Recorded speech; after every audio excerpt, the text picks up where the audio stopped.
Hall నమస్తే. నేను మీ doctor Bhanuprakash Avanapu, ఊపిరితిత్తుల వైద్య నిపుణుల్ని, మిమ్స్ మెడికల్ కాలేజ్ నెల్లిమర్ల.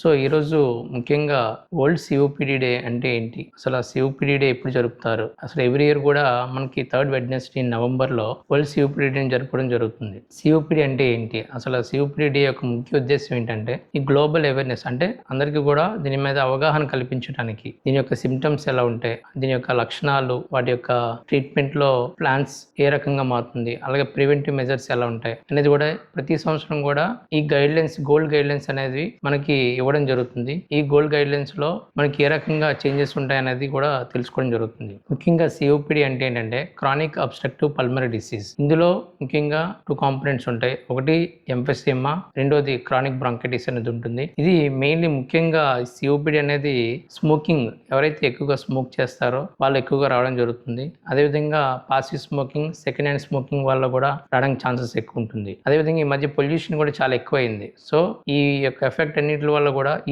ఇటువంటి రిస్క్ ఫ్యాక్టర్స్ అన్నిటి వల్ల కూడా సిఓపిడి వచ్చే ఛాన్సెస్ అనేది ఎక్కువ ఉంటుంది. కానీ ఈ సిఓపిడి అనేది ఎక్కువగా మిడిల్ ఏజ్ గ్రూప్ లో ఎక్కువగా వస్తూ ఉంటుంది. 35 to 40 years లో ఈ సిఓపిడి యొక్క ఇది డిసీజ్ అనేది తెలియడం జరుగుతుంది. ఈ సిఓపిడిని మనం ఎలా ఐడెంటిఫై చేసుకోవాలి? గోల్డ్ స్టాండర్డ్స్ టెస్ట్ ఏంటంటే పిఎఫ్టి, పల్మనరీ ఫంక్షన్ టెస్ట్ లో స్పైరోమెట్రీ అనేది ఒకటి ఉంటుంది. ఈ స్పైరోమెట్రీ అనేది gold standard test for the COPD. ఇది మనం మెడికల్ కాలేజ్లో మిమ్స్లో ఈ టెస్ట్ అనేది అవైలబుల్గా ఉంది. సో ఈ టెస్ట్ చేసుకొని మన యొక్క ఊపిరితిత్తుల యొక్క పనితీరు ఎలా ఉందన్నది, అబ్స్ట్రక్టివ్ లంగ్ డిసీజా, రెస్ట్రిక్టివ్ లంగ్ డిసీజా. సో అబ్స్ట్రక్టివ్ లంగ్ డిసీజ్లో స్పైరోమెట్రీలో వచ్చే రీడింగ్స్ బట్టి ఇది ఏ స్టేజ్లో ఉంది, మైల్డ్ స్టేజ్లో ఉందా, మోడరేట్లో ఉందా, సివియర్లో ఉందా, వెరీ సివియర్లో ఉందా కూడా మనం ఐడెంటిఫై చేసుకొని దాని యొక్క ఎర్లీ డయాగ్నోసిస్ చేసుకొని ప్రాపర్గా మెడిసిన్ తీసుకుంటే చాలా వరకు మోర్టాలిటీని మనం తగ్గించవచ్చు.